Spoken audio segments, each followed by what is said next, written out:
हमारे आजादी के आंदोलन जब चले, एक नारा चले थे, अंग्रेजों भारत छोड़ो।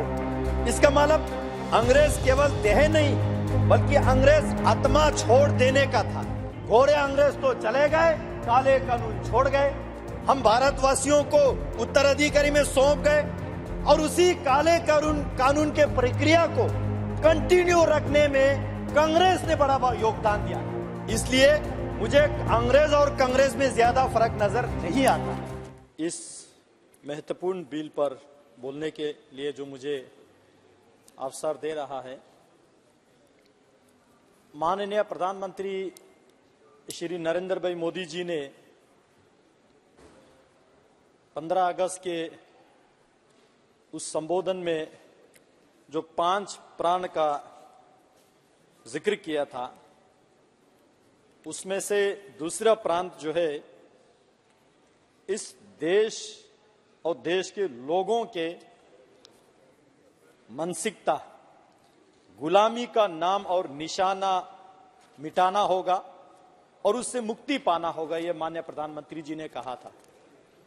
और आज उसी राह पर चलते हुए माननीय प्रधानमंत्री मोदी जी के नेतृत्व में माननीय गृह मंत्री जी ने जो बिल इस सदन में लेके आए, इंडियन पिनल कोड 1860 को खत्म करके भारतीय न्याय संहिता बिल 2023, उसी तरह सीआरपीसी को खत्म करके भारतीय नागरिक सुरक्षा संहिता बिल, उसी तरह इंडियन एविडेंस एक्ट 1872 को खत्म करके भारतीय साक्ष्य बिल 2023 जो लेके आया, मैं इसके समर्थन में इसको स्वागत करने के लिए खड़ा हूं।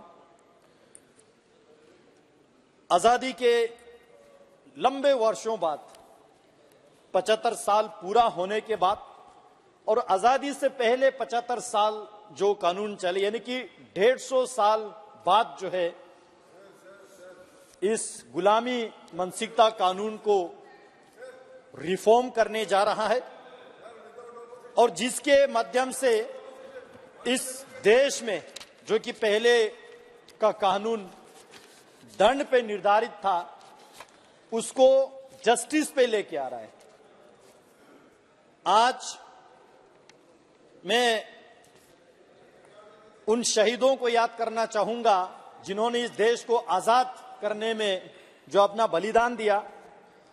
ऐसे एक फ्रीडम फाइटर खुदीराम बोस, जिसको 11 अगस्त 1908 में ब्रिटिश सरकार ने बिहार के मुजफ्फरपुर जेल में फांसी चढ़ा के उनको शहीद कराया। उनका जुर्म क्या था? अंग्रेजों ने उन पे एलिगेशन लगाया कि उन्होंने एक मैजिस्ट्रेट को मारने की कोशिश किया, लेकिन खुदीराम बोस जी मानते थे और उन्होंने पूरे देश में ये प्रचार भी किया कि गुलामी से ज्यादा, गुलामी से बढ़ के बीमारी क्या हो सकते हैं। ये खुदीराम बोस जी का कहना है। आज उसी 11 अगस्त के दिन आप अपनी सीट पे जाइए। मेंबर, आप अपनी सीट पे जाइए। बार बार चेतावनी दी जाइए आपको। 11 अगस्त माइक। माननीय मंत्री जी, member 1 minute.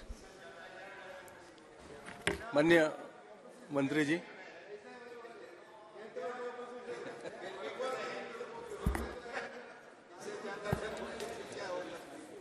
Sir, with your permission, I move the following, that this House, having taken serious note of the grave misconduct of Sri C. Thomas and Sri M. Arif MPs in utter disregard to the House and the authority of the Chair through display of the placards and entering into the well of the House, and having been named by the Chair, resolve that the above mentioned members may be suspended from the service of the House for the remainder session under Rule 374(2). प्रश्न है कि माननीय मंत्री जी द्वारा प्रस्तुत प्रस्ताव को स्वीकृत किया जाए। जो सदस्य इस पक्ष में वो हाँ कहे, जो सदस्य इसके विरोध में वो ना कहे। मेरे विचार में निर्णय हाँ वालों के पक्ष में हुआ, हाँ वालों के पक्ष में हुआ, प्रस्ताव स्वीकृत हुआ। चौहान जी। सर, मैं सभापति जी मैं कह रहा था कि 11 अगस्त एक हमारे लिए ऐतिहासिक दिन है।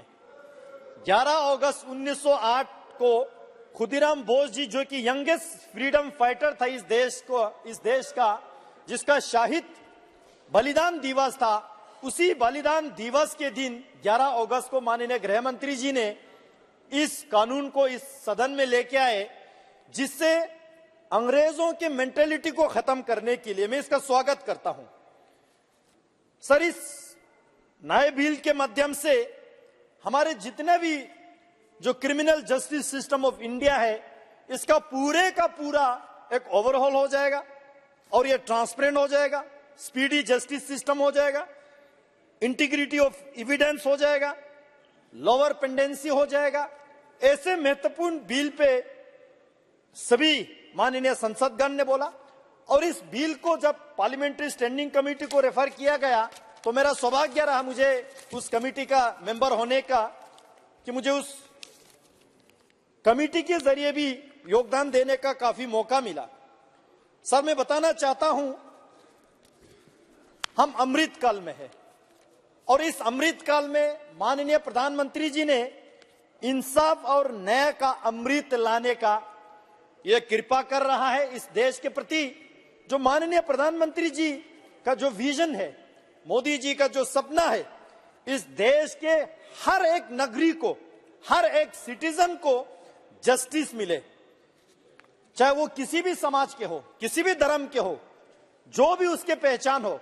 मैं अभी ओवैसी साहब को सुन रहा था, बहुत बड़े विद्वान वकील है, लेकिन एक चीज मैं नहीं समझ पाया उनके वक्तव्य से। उन्होंने कहा कि इस कानून से केवल एक विशेष धर्म के, एक विशेष पहचान के लोगों को टारगेट किया जाएगा। सर, मेरा तो इतना कहना है, कानून धर्म और पहचान को देख के नहीं, कानून जुर्म और अपराध को देख के काम करेंगे। और मैं भी माइनॉरिटी कम्युनिटी से आता हूं। मेरा पूरा कॉन्स्टिट्यूएंसी आधा बुद्धिस्ट माइनॉरिटी है, आधा मुसलमान माइनॉरिटी है। मैं आपको बताना चाहता हूं, हमारे लद्दाख के जो मुसलमान है, इतने हाई रेट पे, जितना भी यहाँ ओवैसी साहब ने जो डेटा दिया, इतना परसेंट अपराधी में लिस्ट में नहीं आता है। बहुत सज्जन लोग रहते हैं। इसलिए मैं दोबारा कहना चाहता हूं, कानून किसी के धर्म और पहचान देख के नहीं, कानून जुर्म और अपराध देख के काम करेंगे, और ये नया 3 बिल आने के बाद सख्ती से काम करेंगे। अध्यक्ष जी, हमारे आजादी के आंदोलन जब चले, एक नारा चले थे, अंग्रेजों भारत छोड़ो। इसका मतलब अंग्रेज केवल देह नहीं, बल्कि अंग्रेज आत्मा छोड़ देने का था।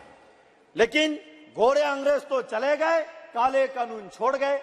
हम भारतवासियों को उत्तराधिकारी में सौंप गए, और उसी काले कानून के प्रक्रिया को कंटिन्यू रखने में कांग्रेस ने बड़ा योगदान दिया।